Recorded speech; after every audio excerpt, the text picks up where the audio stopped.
Welcome back to our channel Google Priya Kumar's podcast. இன்னையோட thought பார்க்கலாமா?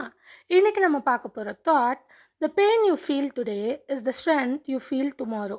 For every challenge encounter there is opportunity for growth. அதாவது இன்னைக்கு நீங்கள் அனுபவிக்கிற கஷ்டமும் வலியும் தான் நாளைக்கு உங்களோட பலமாக மாறும். கஷ்டங்கள் நம்மளை உடைக்க வரலை, நம்மளை பலமாக மாற்ற தான் வருது. வாழ்க்கையில் வர ஒவ்வொரு சேலஞ்சும் ஒரு ப்ராப்ளம் மட்டும் இல்லை, அதை நம்ம வளர்ச்சிக்கு ஒரு புது ஆப்பர்ச்சுனிட்டி. அந்த சேலஞ்சை எதிர்த்து நின்னா நமக்கு புது எக்ஸ்பீரியன்ஸ், கான்ஃபிடென்ஸ், ஸ்ட்ரென்த் எல்லாம் கிடைக்கும். சிம்பிளாக சொல்லணும்னா, இன்னைக்கு இருக்கிற கஷ்டம் நாளைக்கு உங்களோட பலமாக ஆகும். ஒவ்வொரு சேலஞ்சும் உங்களை இன்னும் நல்லா வளர செய்கிற ஒரு ஆப்பர்ச்சுனிட்டி தான். ஸோ லைஃப்பில் வர சேலஞ்சஸை ஃபேஸ் பண்ணுங்கள். அதை பயந்து ஃபேஸ் பண்ணாமல் இருக்கிறதுனால நம்மளுக்கு ஒரு சான்ஸ் நம்ம மிஸ் பண்ணுறோன்ட்டு தான் நான் சொல்வேன்.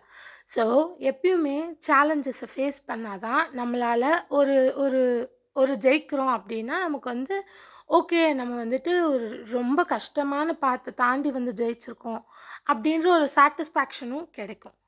ஸோ புரிஞ்சிருக்கும்னு நினைக்கிறேன். புரிஞ்சுக்கோங்க. தேங்க்ஸ் ஃபார் வாட்சிங். லைக், ஷேர், சப்ஸ்கிரைப்லாம் பண்ணிக்கோங்க. நாளையோட ஸ்டோரி வீடியோவில் உங்கள் எல்லாரையும் நான் மீட் பண்ணுறேன். By guys.